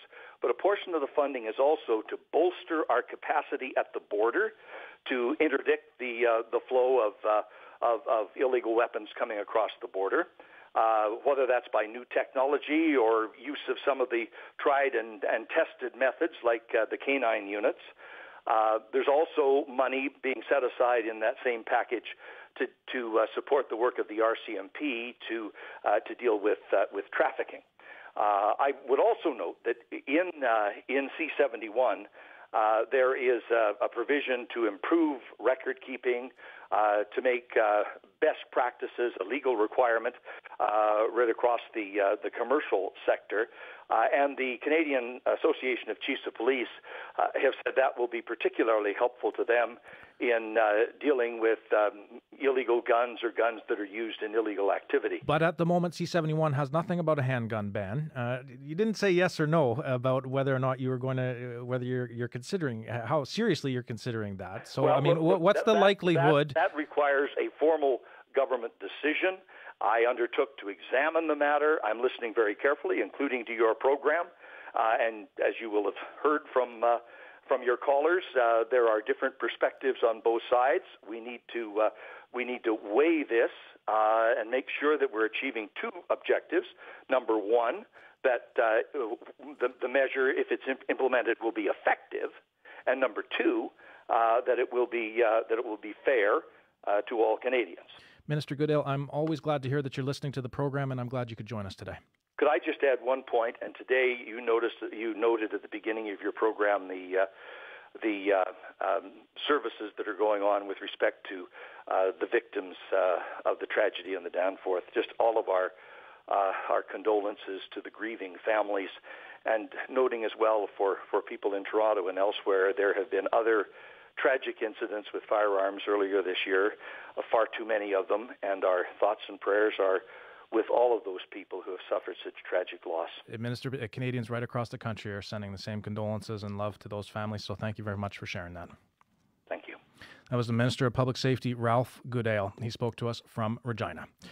Well, now it's your chance to respond to the minister. It sounds like the federal government is certainly considering a proposed handgun ban. How would that affect you? How have you been personally affected by gun violence? Has your community? What if you're a handgun owner? What if that gun you own became illegal? How would that affect you? The City of Toronto is researching whether or not they can close local gun clubs. What do you think of that? Our question today, is it time to ban the handgun? How far should government go?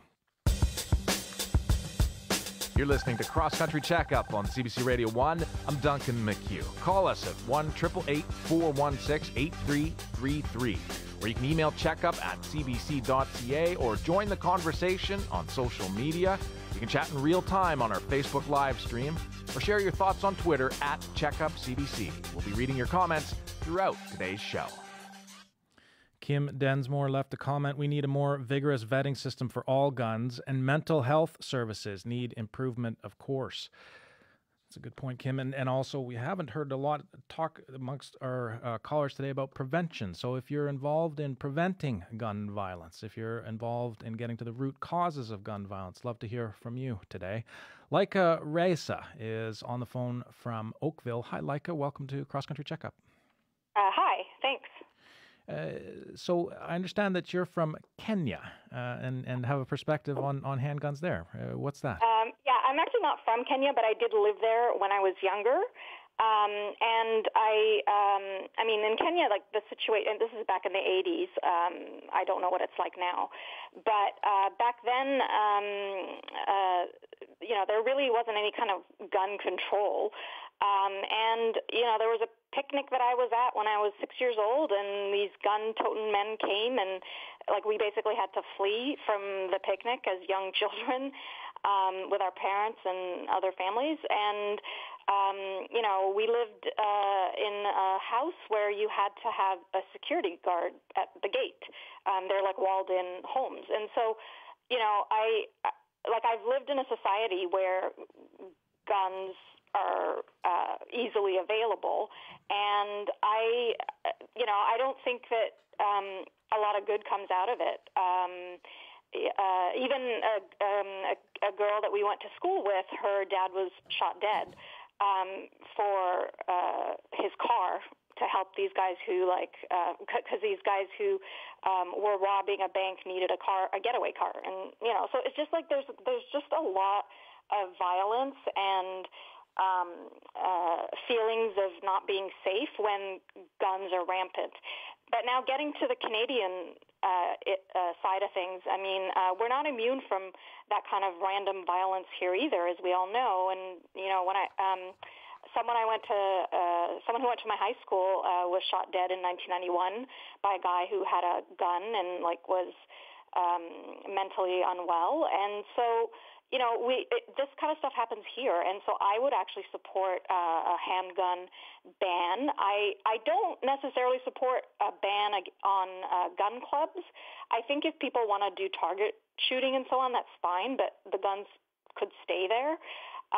And for people who say that, it's people who kill people, not guns, and then they point to things like pillows and knives as being dangerous as well, and vans and so on. But the thing is, the primary purpose of those other things is not to do harm, right? And whereas, the only thing a gun is good for is to kill. And even if you're using it for target practice, I mean, you can still, as you're doing the target practice, it would still kill somebody or something if it was in front, like an animal, whatever, if it was in front of the target. So, to me, it's guns are not or should not be readily available toys. And I really hope that Minister Goodale and the Liberal government will really take this forward and implement some pretty harsh gun control. Let me ask you, there is so much fear that is associated with guns, so much emotion that comes up. What would you say to those who make the case that in fact, that it's a knee-jerk reaction by politicians who need to be seen to be doing something when these kinds of this mass shooting events happen, and that we would be better off focusing on disadvantaged neighborhoods where crime is rampant, and by putting money into housing, for example, or putting more money into mental health treatment or that kind of thing, rather than focusing on a handgun ban? What would you say to that kind of suggestion? Yeah, well, I don't think it's a one solution type deal. I think all of the above, needs to be done. But as far as guns are concerned, I think we do need to have a conversation about what kind of guns we should allow legally in Canada. So personally, I'm not against people who live in rural areas in the wilderness or whatever who have shotguns for safety. I mean, personally, I'm not really a fan of hunting, but I understand that's sometimes a part of someone's culture, and so I wouldn't want to necessarily forbid that, but I think Mayor Tory is correct in asking, why do you need a handgun in Toronto? And I don't think we would be safer if everybody was carrying firearms. I've been to Houston where you can openly carry, and I gotta say, it's very disturbing. It just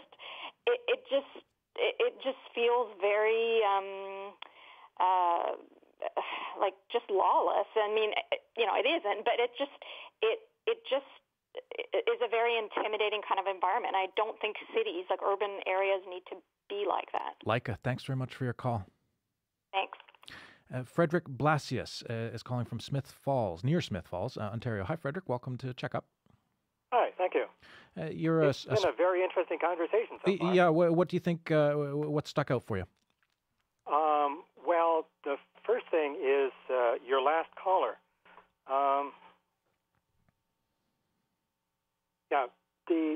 The whole idea that who needs guns, I think is the wrong side of the issue. Just for full disclosure, I've been a shooter for 50 years or so. I am a pistol trainer. I work in Europe as a competition judge. I shoot competitions. I have a bunch of handguns, and I see absolutely no correlation between making handguns illegal and making all the handguns that are illegally in Canada already go away.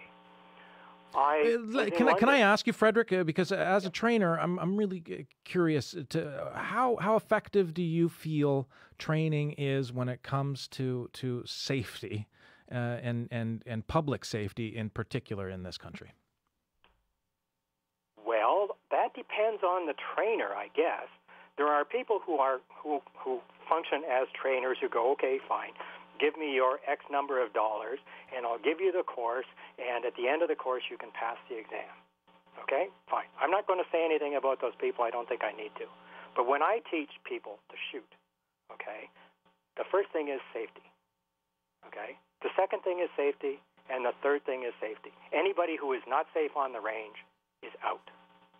And so what kind of, for those who haven't been to a gun club before, what kind of observations are there about someone who might be handling a gun unsafely? Okay, let me give you an example. I had somebody come down for training, okay? He came down with a friend who had a semi-automatic pistol, 9mm, okay? Okay, fine. This is target shooting. This is what you have to do. This is safety. Well, there's about a 1-hour lecture before you actually go to the firing line and get to shoot anything, right? He walks up to the firing line, turns his pistol 90 degrees, gangsta style, and starts shooting rounds off down the range. Yeah, not so cool. Okay, no, not so cool, not so here, gone. And does that actually happen at the gun club? Yes. Yeah. You raised some suggestions that there are other trainers out there. It sounds like your safety is most important. Are there other trainers out there who are not doing a service? Is there a way that we could either tighten up or better regulate the kinds of training that's happening? More stringent licensing of training would be good. What kind of licensing for training is there right now? Basically, well, for all practical purposes, you have to be a shooter, apply to be a trainer, and that's pretty well it. There's not much in the way of qualifications. You don't have to go to a trainer and you have to take the firearms safety course, okay, which is not training in shooting. Mm-hmm. Okay, firearms safety course basically says, you don't shoot people, you don't point the gun at anything you don't want to shoot, and you don't put the wrong ammunition in your gun, otherwise it'll blow up. And that's basically the firearm safety course. Mm-hmm. I know because I've taught it. Last question for you, Frederick. You just heard Minister Ralph Goodale's talk about his government's proposed C-71 and tightening up of gun control or more gun control, which, and so he's suggesting that the background checks needed to be extended. They're only 5 years right now. They need to go back further, that there needs to be more extensive record keeping when it comes to the gun sellers. At the moment that they don't need to keep records on who's buying guns. Do you think? What do you think of those proposals? I think that they left out two things. The first thing that they left out is there should be, I don't know if necessary, well, yes, if you're a psychiatrist and you have a client who's suicidal or likely to be violent, especially violent in the sense of acting out and going out and killing people, then you should have some place that you can call to report that, not necessarily to the RCMP, but someplace where there's a clearinghouse that they can match up these people with people who are applying for firearms licenses. Okay, so it's not to violate the patient-doctor privilege, but also to make sure that these things get identified. If you apply for a gun license, you need to have if you're married, you need to have a piece of paper from your spouse. And if you're divorced, you need to have a piece of paper from your ex-spouse, okay, that says, okay, fine, I don't think this guy should have a gun. And then you're toast. So if you then have the same sort of thing for people who are in the mental health profession to say, okay, fine, this person shouldn't have a gun. At least have it investigated. Frederick, thanks for your insights as a trainer. Yeah, I've got lots of people that want to phone in, Frederick, so I'm going to move on to the next person. Thanks very much. I appreciate it. Let's turn now to Joe Caladino. He's no stranger to drugs and guns and gangs. For years, he lived life as a Hells Angel gang member. Now he's leading a nonprofit organization, Yo Bro, Yo Girl, which is an organization aimed at helping at-risk youth avoid the pitfalls of drugs, gangs, crime, and violence. We've reached him in Vancouver. Hello. Good afternoon. How are you? I'm doing well. We just spoke with the Minister of Public Safety, and he says that the government is considering the idea to ban handguns. What do you think of that? Well, it's kind of a double-edged sword. There's those that, possess firearms, handguns, and, are very responsible people with handguns. Then there are those that are primary concern that live in a certain lifestyle and possess handguns. So, where do we find a happy medium here? Our laws are very stringent when it comes to handguns. And if we do ban handguns, what are the laws that are going to support that? So if you do possess a firearms, because I have been charged with illegally possessing of firearms, right? Are you also going to be taking a look at the laws? Give more time. There are those that, do, like you had your previous caller on, I believe he trained people with handguns that do target shooting and do their, they're very responsible with their handguns. A lot of my family hunts as well. So, it's one of these things. What are we looking at? Where are we going? And are the laws going to support what we're doing? I'm super curious to find out, as a former Angel, what's your knowledge now on how easy it is to get a gun in Vancouver and the Lower Mainland? Oh, well, I'm not quite sure if you know what's been happening here in Greater Vancouver. We've had multiple shootings over the last 5 years, and it's not getting any better. This year alone, we've had 3 teenagers shot and killed. But what about the opportunity, the availability of guns? Has it gotten on the black market? Yes. Yeah, it's gotten a lot easier for those that live that lifestyle to be. Sorry. And how does that happen? Well, yeah, there's a number of ways it can happen. They're brought in illegally, some of the people that may, I'm not sure, but people that have gun stores, I don't know, could that be one of the ways? But a lot of the markets that are in the hands of the gangsters are not coming, from a gun store or a certified gun dealer.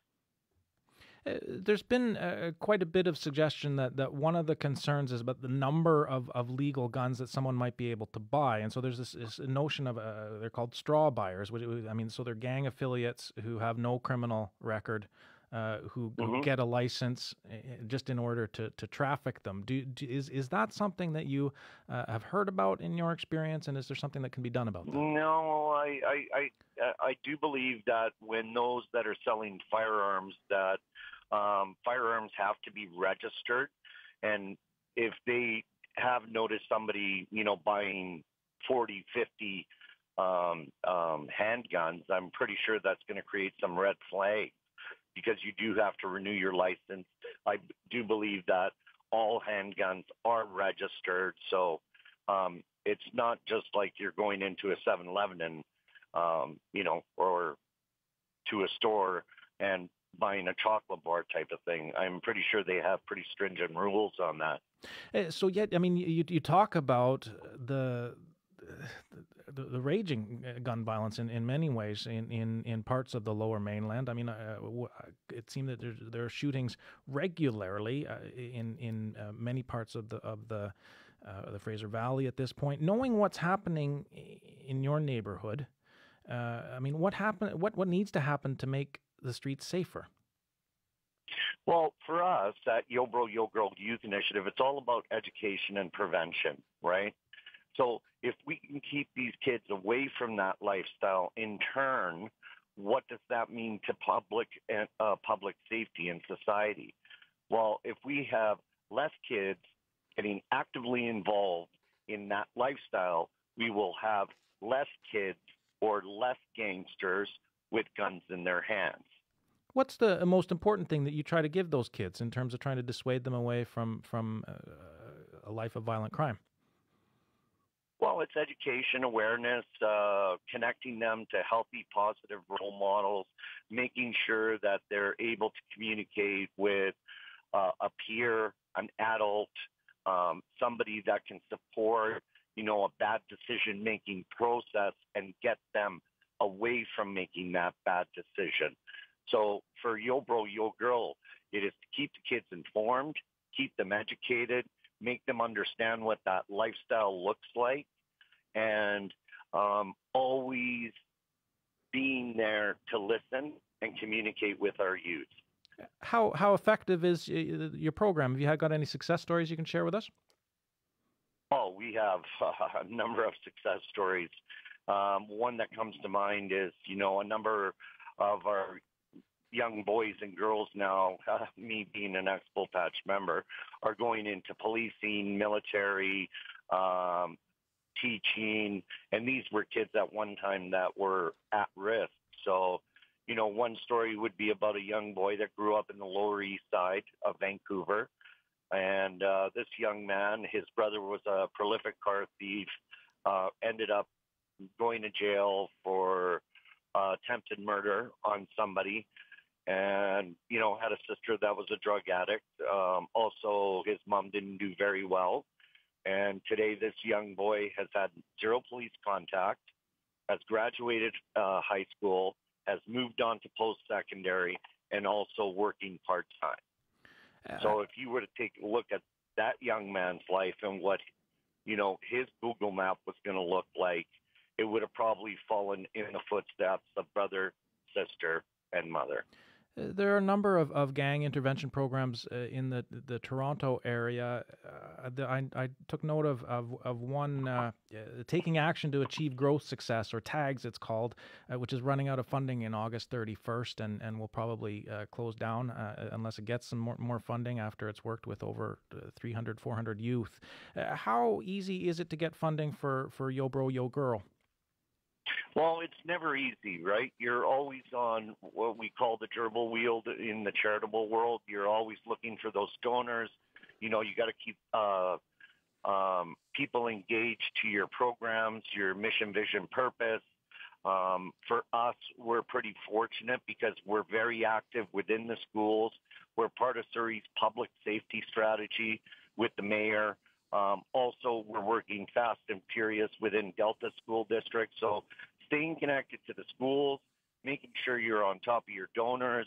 And Toronto if we're having these issues like we're having in Toronto, then the public has to be more actively involved to support programs like that program in Toronto. Joe, thanks very much for sharing your experience with us. You're very welcome. That was Joe Caladino in Vancouver. He's the author of the book To Hell and Back, a former Hells Angel story of recovery and redemption. On the line is Fred Honish, who's calling from Victoria, BC. Hi, Fred. Welcome to Checkup. Hi, Duncan. Great to be here. Thank you. What are your thoughts on the possibility, the call for a ban on handguns? Well, I'm completely against it, and I just want to jump back, if I can, on what you were talking about earlier with your previous guest. If you want to solve gun problems, you need to get to the root cause, and that's the gangs and why people are going into gangs in the first place, and that's poverty. That's the issue. Nobody really wants to talk about that, but from my perspective, if we deal with poverty, the level of a decent level of living, people won't get into gangs or won't be drawn into it nearly enough, and that's the solution. But the problem with guns and handgun bans is there's a huge demand in Canada for guns, all types of guns. And I don't really believe there's such thing as a bad gun or a good gun, like is a pistol more worse than a shotgun or anything like that. People want them. Look at a U.S. company, Cabela's. It moved up into Canada. It's been very successful. Every time I go into that store, I always see tons of people. Fred, Canadian company like Canadian Tire sees that opportunity and says, hey, we got to now start selling them. Fred, I'm going to jump in. We're toward the end of the show, and I'm going to try to squeeze one more caller in. Kevin Robertson's calling from Victoria. Hi, Kevin. Welcome to Checkup. Hi, thanks for having me on your show. I understand you're a police officer, and so I've got about a minute left, not even, but I'm curious to know what you think about the proposal for a handgun ban. Like anything, when the government doesn't have a specific answer to a problem, they just ban something. And that's simply not going to work. We have many, many steps in process with regards to your application to get a firearms license and vetting for restricted and non-restricted firearms. At the end of the day, you have your element of society, albeit very, very small, but very, very visual when they do something bad.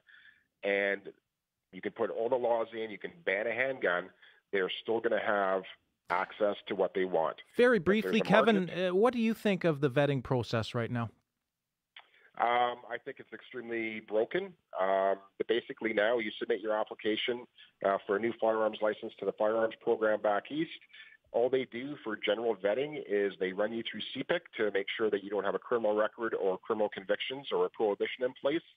If nothing comes up on CPIC, they basically rubber stamp it and then send it to the individual provincial CFO for final approval, who they don't even have access to local police data banks.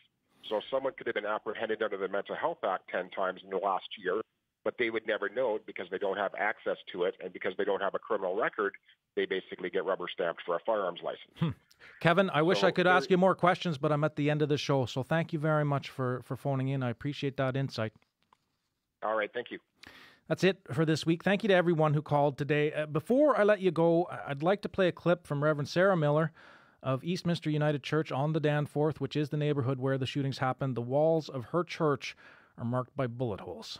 Banning handguns isn't, I think, going to have a large impact on the violent crime, because the handguns used in the violent crime generally are not legal.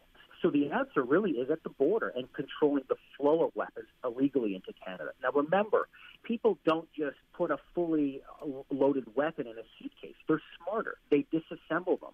They send them in parts so that they can come here and be reassembled at a later date.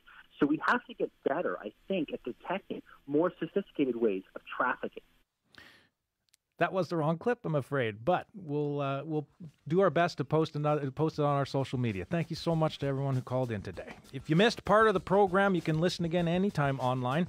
Go to our website at cbc.ca/checkup. You can find our podcast, show highlights, or join the social media conversation, which continues online. Coming up on The World this weekend, more on the wildfires. burning in California, Ontario, and BC, and how we can fight forest fires as they get more frequent. That's The World This Weekend with guest host Helen Mann.